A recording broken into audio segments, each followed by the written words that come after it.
Telugu Desam party బీసీల్ని అగ్రస్థానంలో నిల్చోబెట్టింది. 1982లో Telugu Desam party స్థాపించినప్పటి నుంచి బీసీల్ని రాజ్యాధికారంలో కూర్చోబెట్టింది. తెలంగాణలో తీసుకోవచ్చు, ఆంధ్రాలో తీసుకోవచ్చు.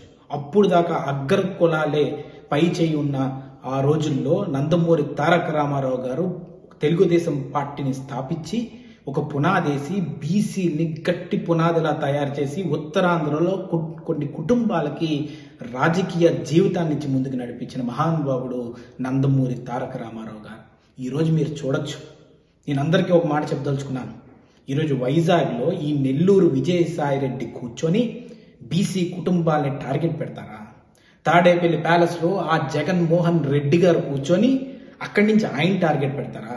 ఆయన అక్కడ రిమోట్ నొక్కుతుంటే ఇక్కడ కీ బొమ్మలాగా ఈయన కూర్చొని బీసీ కుటుంబాల మీద ఈరోజు వేలెత్తి చూపెట్టి వాళ్ళ మీద అవినీతి మచ్చ అనేది పురుమి వాళ్ళని ఏమాత్రం కూడా బీసీ కుటుంబాలని తొక్కేయాలి, అనగతొక్కేయాలి, భూమిలో పాతేయాలని ఆలోచించిన విధానం ఈ అగ్రకురాలకి అగ్రస్థాయిలో పై చేయిలాగా ఈరోజు నాకు కనబడుతుంది. ఈరోజు ఉత్తరాంధ్రలో మనం చూసుకోవచ్చు, ఎర్రంనాయుడు గారి కుటుంబాన్ని అక్కడ శ్రీకాకుళంలో ఒక బీసీలకి ఒక స్తంభం. ఇక్కడ అదే విధంగా మనకి ఇంకా బీసీ కుటుంబాలు గౌతు లచ్చన్ గారి కుటుంబం తీసుకోవచ్చు. లేకపోతే అదే వైజాగ్లో అయ్యన్న పాత్రుడు గారిని కూడా ఆ రోజుల్లో నందమూరి తారక రామారావు గారు 26 ఏళ్ళ వయసు అప్పుడే మంత్రి పదవి ఇచ్చి ఎంకరేజ్ చేశారు. అలాగే తుని నియోజకవర్గం నుంచి యనమల రామకృష్ణ గారిని ఎంకరేజ్ చేశారు. అదేవిధంగా బీసీ కుటుంబాలు ఎంతో మందిని కళా వెంకట్రావు గారు తీసుకోవచ్చు, అందరినీ కూడా ఈ రాష్ట్ర వ్యాప్తంగా కూడా ఎంకరేజ్ చేస్తూ ముందుకు తీసుకెళ్లిన ఘనత తెలుగుదేశం పార్టీది. 27% రిజర్వేషన్ ఉంటే 34% తీసుకొచ్చి రిజర్వేషన్ లోకల్ బాడీస్ లో కూడా బీసీలు రాజ్యాధికారంలోకి రావాలని ఆలోచించిన వ్యక్తి నారా చంద్రబాబు నాయుడు గారు. అది తెలుగుదేశం పార్టీ క్రెడిబిలిటీ. బీసీలకి బ్యాక్ బోన్ తెలుగుదేశం పార్టీ, బీసీలకి ముందుకు నడిపించింది తెలుగుదేశం పార్టీ, బీసీలని అగ్రస్థానంలో పెట్టి రాజ్యాధికారాన్ని ఇచ్చింది తెలుగుదేశం పార్టీ.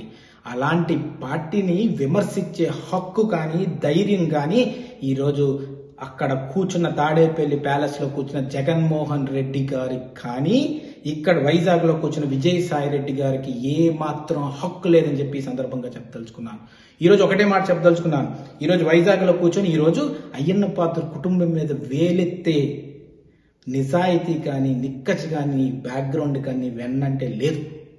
నువ్వు అది గుర్తుపెట్టుకో. ఈరోజు వైజాగ్లో కూర్చొని నీ డిస్ట్రిక్ట్ రివ్యూ మీటింగ్లోని మీ ఎమ్మెల్యేలే నీ మీద మాట్లాడే పరిస్థితికి ఎందుకు వచ్చిందో తెలుసా? నువ్వు ఇక్కడ పుట్టలా. ఈ వైజాగ్ డిస్ట్రిక్ట్లో కూర్చొని వైజాగ్ ఎమ్మెల్యేల మీద, బీసీ ఎమ్మెల్యేల మీద కూడా నీ పెత్తనం చెలాయిస్తున్నావు. ఈరోజు నేను ఒక మాట చెప్పదలుచుకున్నాను. ఈరోజు అయ్యన్న పాత్ర కుటుంబం నీకు మాట్లాడకూడదు. అయ్యన్న పాత్ర కుటుంబం అగ్రస్థానంలో నిలబడకూడదు. వాళ్ళ కుటుంబంలో ఎవరికి పదవులు రాకూడదు. 1.5 సంవత్సరంలోని ఎప్పుడూ లేని ఆరోపణలు ఇప్పుడు తీసుకొచ్చి మా కుటుంబాన్ని కూడా బెదిరించాలని ఆలోచించే విధానం అనేది ఉంది చూసావా? బీసీలు అంటే నీ అగ్ర కులాలకి అక్కడ మోచేతి నీళ్లు తాగాలనే ఒక అభిప్రాయం, ఆలోచన ఉంది కదా, అది దురదృష్టం. అది నువ్వు ముందు ఆలోచించుకోవాల్సిన అవసరం ఎంతైనా ఉంది. అది వైజాగ్ ఏదో నువ్వు ఒడ్డు కోసి పేరు పెట్టినట్టు ఈరోజు వైజాగ్ నేను బాగుపరుస్తానంటావు. ఎవరు నీ మాటలు నమ్ముతారు?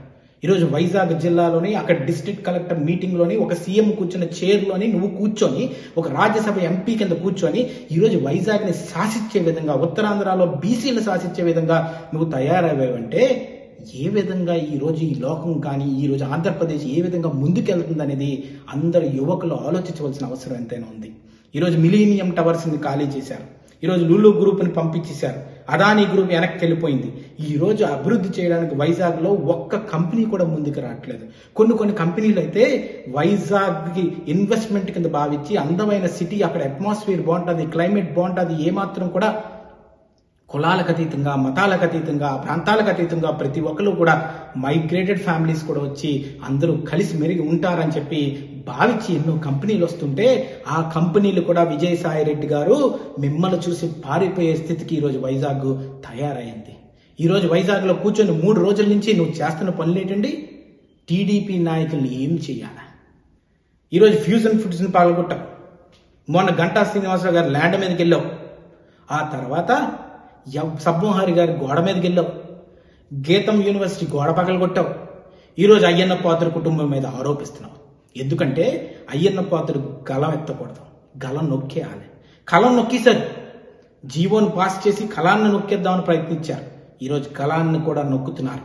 ఈరోజు అయ్యన్న పాత్రుడు గారు ఇసుక మాఫియా మీద నోరెత్తేసరికే అమ్మో ఇది ఎక్కడ బయటపడుతుంది అని చెప్పి ఈరోజు అయ్యన్న పాత్రుడు కుటుంబం మీద కూడా బినామీలు ఉన్నారు, అయి చేశారు, ఈ చేశారు అని చెప్పి ఆరోపణలు పెట్టి బీసీ ఇంకో కుటుంబాన్ని కూడా రాజకీయంలోకి పదవులకి రాకుండా చేయాలనే కుట్ర ప్రజలు ఆ మాత్రం అర్థం చేసుకోలేరా అని చెప్పి ఒకసారి ఆలోచించవలసిన అవసరం ఎంతైనా ఉంది విజయసాయి రెడ్డి గారు.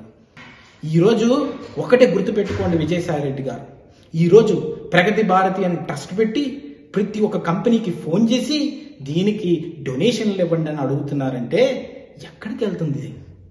నీ సొంత డబ్బును తీసుకొచ్చి ఎందుకు పేదలకు పెట్టలేవు? అక్కడ వైజాగ్ కంపెనీలను ఎందుకు నువ్వు ఫోన్లు చేయాలి? ఎన్నో కంపెనీలు ఈరోజు బెదిరించి వాళ్ళ పర్సంటేజ్లు కూడా తీసుకునే స్థితికి వచ్చేసింది. నేను ప్రూఫ్లతో సహా చూపెట్టగలను. రాయలసీమ నుంచి కూడా ఎవరికైతే ఫ్యాక్షన్ బ్యాక్గ్రౌండ్ ఉందో, 2 మర్డర్ల కేసులు ఉన్న బ్యాక్గ్రౌండ్ అన్న వ్యక్తిని ఈరోజు మధురవాడ దగ్గర ఎక్కడో ఆఫీస్ తీసుకెళ్ళి అక్కడ కూడా కూర్చోపెట్టే సందర్భాలు ఈరోజు వైజాగ్లో కనబడుతున్నాయి. ఎప్పుడూ శాశ్వతంగా అధికారం ఉండదు. అయ్యన్న పాత్రుడు గారు 5 సార్లు మంత్రి చేశారు, 6 సార్లు ఎమ్మెల్యే చేశారు, 1 సారి ఎంపీ చేశారు. ఏ రోజైనా ఈ కక్షపూర్వక రాజకీయాలు ఏ రోజైనా చేసినట్టు ఎక్కడన్నా దాఖలాలు నీ దగ్గర ఉన్నాయా? ఎందుకంటే రాజకీయంలో అట్టడుగును పడిపోతున్న బడుగు బలహీన వర్గాల్ని పెంచడం అనే ఒక లక్ష్యంతో మేము రాజకీయాల్లోకి వచ్చిన వాళ్ళం. ఈరోజు చంద్రబాబు నాయుడు గారు అదే విధంగా మమ్మల్ని ప్రోత్సహిస్తూ ముందుకు తీసుకెళ్తున్నారు. నీకు దమ్ముందా మీ పార్టీలో ఒక బీసీ యువకుడిని అగ్రస్థానంలో కూర్చోపెట్టే దమ్ము మీకుందా అండి? ఈరోజు నన్ను జనరల్ సెక్రటరీ స్థాయిలో కూర్చోపెట్టాడంటే తెలుగుదేశం పార్టీ ఈరోజు బీసీలకి ఎంత పెద్ద వేస్తుందని దానికి ఇదే ఉదాహరణ అనేది గుర్తుపెట్టుకోవాల్సిన అవసరం ఎంతైనా ఉంది. ఈరోజు అందుకే నేను హెచ్చరించి చెప్తున్నాను, బీసీలతో పెట్టుకుంటే భూస్థాపితం అయిపోతాం. ఈరోజు ఎన్ని దారుణాలు జరుగుతున్నా అక్కడ తాడేపల్లి ప్యాలెస్ లోంచి జగన్మోహన్ రెడ్డి గారు మాత్రం బయటకు రావట్లేదు, ప్రెస్ మీట్లు పెట్టట్లేదు. నువ్వు వచ్చి ఇక్కడ సీఎం స్థానంలో కూర్చొని వైజాగ్ని అభివృద్ధి చేస్తానంటే ఎవరు నమ్ముతారనేది ఒకసారి ఆలోచించవలసిన అవసరం ఎంతైనా ఉంది. ఈరోజు pink diamond pink diamond pink diamond అని చెప్పి ప్రజల్ని మోసం చేసి నమ్మించారు.